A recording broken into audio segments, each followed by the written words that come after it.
لبيك اللهم لبيك لبيك لا شريك لك لبيك إن الحمد والنعمة لك والملك لا شريك لك لبيك لبيك اللهم لبيك لبيك لا شريك لك لبيك إن الحمد والنعمة لك والملك.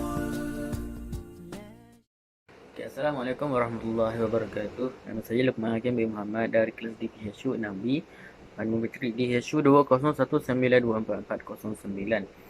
Okay, pada hari ini saya akan menerangkan tentang proses pengurusan yang akan berlaku di Arab Saudi, di mana ia terdiri daripada pengurusan ketibaan jemaah di Arab Saudi, yang kedua pengurusan penginapan jemaah, yang ketiga pengurusan sajian jemaah, yang keempat pengurusan petugas haji bagi setiap maktab, yang kelima pengurusan bimbingan ibadat, yang keenam pengurusan perkhidmatan perubatan di tanah suci, yang ketujuh pengurusan perkhidmatan kewangan di tanah suci, yang ke-8 pengurusan perkhidmatan pihak ketiga, dan yang ke-9 pengurusan keberangkatan pulang.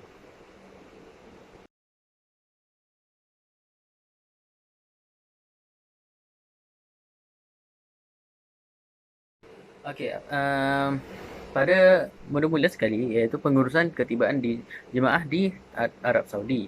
Okey, setibanya di lapangan terbang King Abdul Aziz International Airport di Jeddah atau Prince Muhammad bin Abdul Aziz International Airport di Madinah, jemaah akan turun dari kapal terbang, lalu pergi terus direct kepada bahagian imigresen bagi mendapatkan kelulusan kemasukan ke Arab Saudi. Ya, untuk mendapatkan kelulusan tersebut diharapkan jemaah akan selalu bersabar kerana ia mungkin mengambil masa yang lama, dalam lebih kurang dalam beberapa jam ataupun paling kurang beberapa minit, kerana kesesakan akan berlaku kerana pada waktu haji ramai jemaah akan pergi membuat haji di tanah suci. Okey, setelah selesai, para jemaah akan dibawa terus ke dalam bas untuk dibawa ke hotel.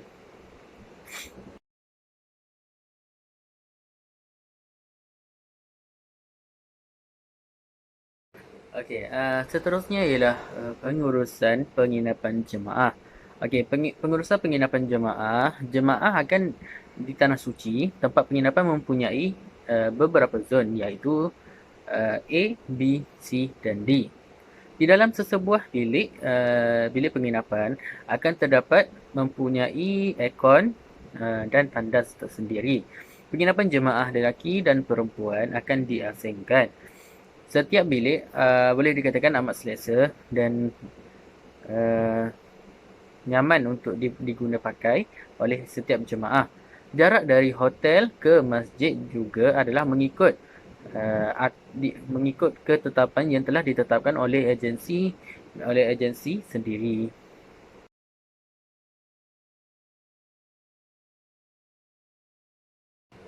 Okey, yang ketiga ialah pengurusan sajian jemaah. Okey, bagi pengurusan sajian jemaah ini, jemaah akan diberikan makanan pada 3 kali sehari pada waktu pagi, tengah hari dan waktu malam. Makanan-makanan yang disediakan juga berasaskan makanan yang seperti kita makan di Malaysia kini ini, seperti nasi lemak dan sebagainya lah. Okey. Selain itu, pihak yang membawa jemaah ini juga akan menyediakan minuman untuk diminum oleh jemaah seperti cerai air, teh, gula dan sebagainya, dan kemudahan untuk jemaah membuat makanan atau minuman sendiri.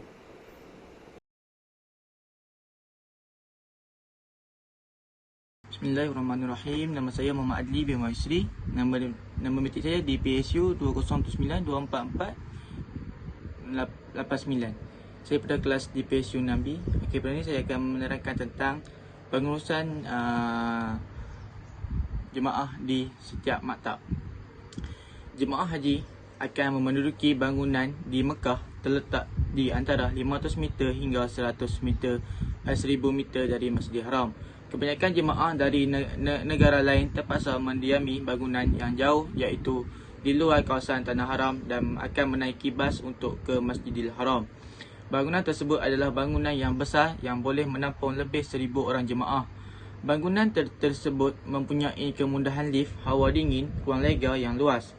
Jemaah Haji Malaysia ditempatkan di 15 maktab di Mekah, iaitu 10 maktab di Jemaah Haji Muassasah dan 5 maktab untuk syarikat-syarikat pengelola jemaah haji dan pakej-pakej haji setiap maktab haji. Setiap maktab diperuntukkan 2,500 hingga 2,800 jemaah. Tabung haji menyediakan pelbagai kemudahan sepanjang jemaah haji berada di Mekah. Perkhidmatan yang disediakan ialah kaunter kewangan untuk memudahkan jemaah membuat simpanan, pengeluaran, urusan bayaran dan serta korban. Perkhidmatan pembimbing atau guru-guru agama, pusat perkhidmatan pelanggan, kemudahan kesihatan dan lain-lain lagi. Jemaah haji telah maklum kedudukan bangunan di Mekah semasa berada di tanah air di dalam sesi kursus yang disediakan. Okey, khususnya pengurusan bimbingan ibadah. Bimbingan ibadah ni terbagi kepada kursus haji. Kursus haji terbagi kepada 4. Yang pertama, kursus asas haji, kursus eksekutif haji, kursus khas haji serta kursus perdana haji. Yang kursus asas haji ini, kursus asas haji merupakan kursus haji yang peringkat pertama yang akan diikuti oleh bakal-bakal jemaah haji. Kursus asas haji ini diadakan pada setiap hujung minggu selama 2 jam 30 minit bagi setiap siri. Ia diadakan selama 13 siri bermula daripada bulan akhir Rabiul Awal hingga Jamadil Akhir. Bermula dari bulan Rabiul Akhir sehingga Jamadil Akhir setiap tahun. Kursus asas haji ini diadakan di masjid-masjid pilihan di seluruh negara dengan kerjasama jawatankuasa masjid berkenaan, yakni Jabatan Agama Islam Negeri. Modul kursus merangkumi pendedahan asas tajuk berkaitan ibadah haji, kesihatan serta pengurusan haji di tanah air dan tanah suci. Yang kedua, kursus insentif haji. Kursus insentif haji ini merupakan kursus haji peringkat kedua yang akan diikuti oleh bakal jemaah haji sebelum berangkat ke tanah suci. Kursus diadakan selama 2 hari, diadakan dalam bulan Rejab dan Syaban pada setiap tahun. Semasa kursus, penekanan diberikan kepada aspek praktikal ibadah haji dan umrah serta ulang kaji ibadat. Yang ketiga, kursus khas haji. Kursus khas haji ini merupakan kursus haji lanjutan yang diadakan selepas kursus insentif haji. Tempoh kursus mengambil masa selama 1 hari yang memberi penekanan terhadap aspek latih tubi praktikal ibadat dalam kelompok kecil dan lebih khusus. Peserta kursus adalah terdiri daripada mereka yang mendapat markah rendah dalam ujian kefahaman ibadat kursus insentif haji dan mereka yang terpilih di saat-saat akhir. Yang seterusnya, yang terakhir, kursus perdana haji. Kursus perdana haji ini merupakan kursus haji peringkat akhir yang akan diikuti oleh bakal jemaah haji sebelum berangkat ke tanah suci. Kursus selama 2 hari atau 2 hari 1 malam ini diadakan dalam bulan Syawal di setiap negeri. Kursus ini akan mengumpulkan bakal jemaah haji dari seluruh daerah dalam negeri.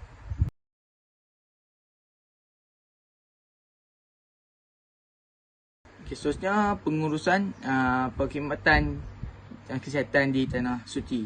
Saya akan menyebutkan senarai nama klinik dan perkhidmatan yang disediakan di sana. Yang pertama, Pusat Rawatan Syia Makkah. Yang pertama, perkhidmatan yang disediakan adalah khidmat pakar, khidmat kejururawatan, rujukan pesakit luar, rawatan kecemasan, rawatan pesakit dalam dan pemulihan, rujukan ke hospital Arab, stor farmasi dan bekalan, bilik gerakan perubatan, kaunter farmasi pesakit luar dan pelbagai lagi, contohnya makmal perubatan, fisioterapi dan X-ray. Bagi klinik ibu tabung haji Mekah sendiri, dia menjadikan khidmat pakar, rawatan kecemasan, pusat pemulihan, rujukan ke hospital Arab, farmasi, makmal pengurutan, fisioterapi. Bagi pusat rawatan Azizah Mekah merupakan memberi khidmat pakar, khidmat ke jururawatan seperti yang atas tadi yang mula saya sebutkan tu, rawatan kecemasan, rawatan pesakit dalam dan pemulihan, rujukan ke hospital Arab, farmasi, makmal perubatan, fisioterapi, X-ray, penerbangan pulang jemaah haji sakit. Yang keempat, pusat rawatan Madinah juga lebih kurang seperti atas. Klinik Madinatul Hujjah Jeddah, klinik maktab atau zon. Dia mempunyai 6. Alamat hospital dan klinik tabung haji Jeddah, klinik Malaysia, terminal haji Kaid Jeddah, klinik Madinatul Hujjah, terminal transit Jeddah. Dia akan ada 3 tempat, iaitu Jeddah, Madinah, Mekah, alamat hospital dan klinik tabung haji. Sekian.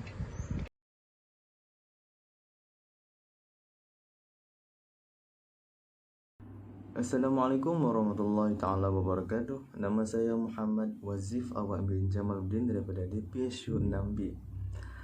Saya akan meneruskan mengenai pengurusan perkhidmatan keuangan di Tanah Suci.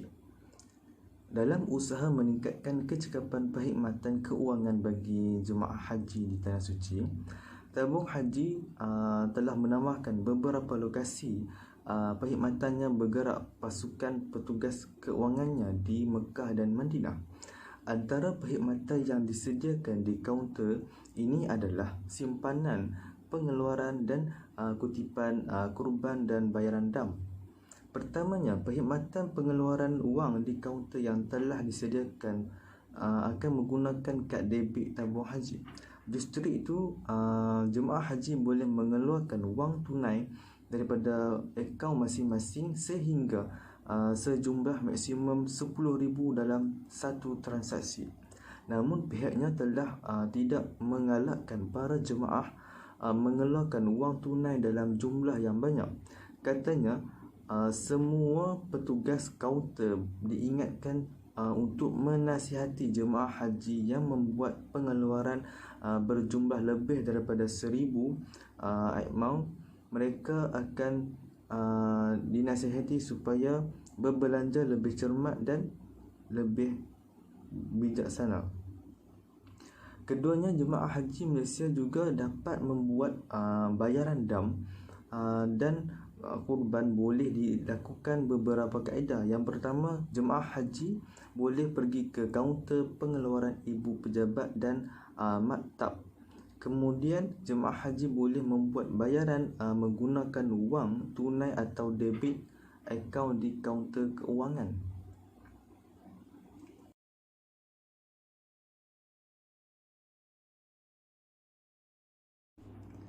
Seterusnya, pengurusan perkhidmatan pihak ketiga.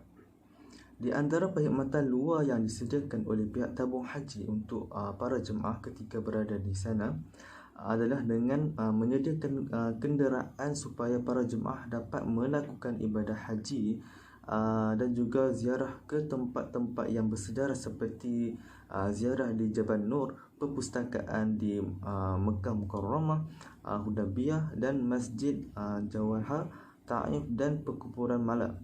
Selain daripada itu, pihak tabung haji telah menyediakan dobi, cafeteria, city check-in, pos laju Malaysia dan juga pelbagai komunikasi serta kemudahan yang lain untuk kelesaan para jemaah. Namun, selain daripada itu, juga perkhidmatan pengurusan pos bagasi jemaah, sebagai contoh cas penghantaran bagasi dan air zam-zam daripada tanah suci ke tanah air. Malah perkhidmatan safari wukuf turut disediakan bagi para jemaah yang sakit. Perkhidmatan ini menggunakan perkhidmatan bas atau ambulans bagi pesakit yang berada di pusat rawatan tabung haji atau hospital KSA dan jemaah haji yang berisiko tinggi untuk berada seketika di Padang Arafah untuk menyempurnakan wukuf pada 9 Zulhijjah.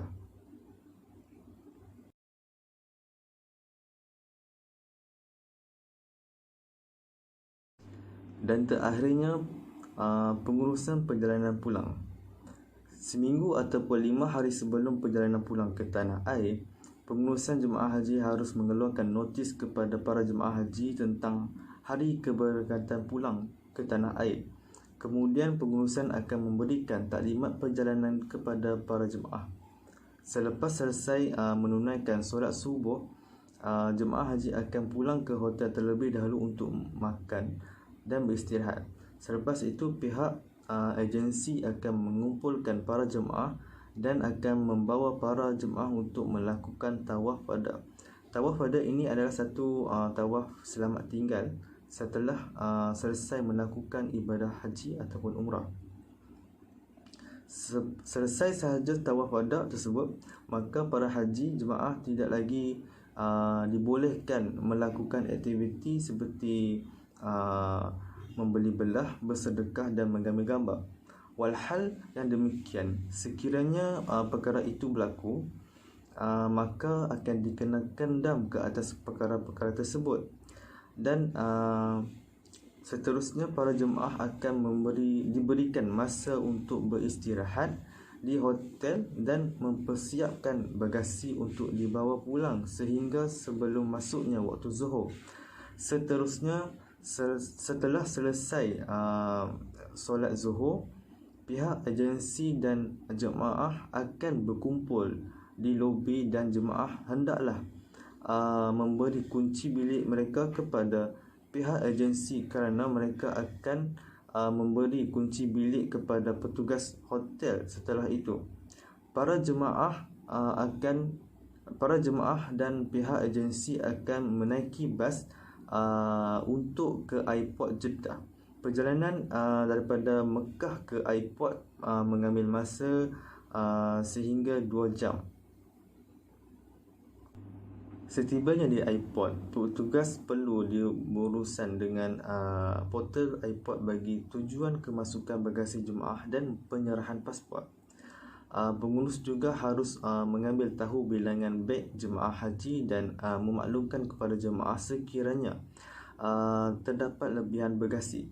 Jemaah tersebut perlu dikenakan bayaran had berat beg bagi jemaah haji adalah 30 kilo dan maksimum 2 beg sahaja. Pengurusan harus memastikan beg jemaah haji mencukupi dan mengambil bagasi jemaah tersebut haruslah membuat pemeriksaan immigration. Setelah selesai, jemaah akan diberikan air zam-zam bersaiz besar iaitu 5 liter setiap seorang jemaah sebelum ke kabin pesawat. Sebelum berlepas, pengurusan juga harus mengingatkan para jemaah supaya tidak tertinggal barang yang penting seperti wang, telefon, barang kemas dan perhiasan ataupun barang peribadi. Justru itu, petugas juga harus mengingatkan jemaah untuk tidak membawa barangan terlarang di atas kapal seperti bahan logam, barangan yang mudah terbakar dan juga barangan yang tajam dan berbahaya bagi mengelakkan segala perkara yang buruk yang berlaku sewaktu berlepas. Akhir sekali, setelah sampai di tanah air, pihak agensi haruslah menghantar report kepada manajemen bahawa para jemaah haji selamat ataupun selamat sampai di sana.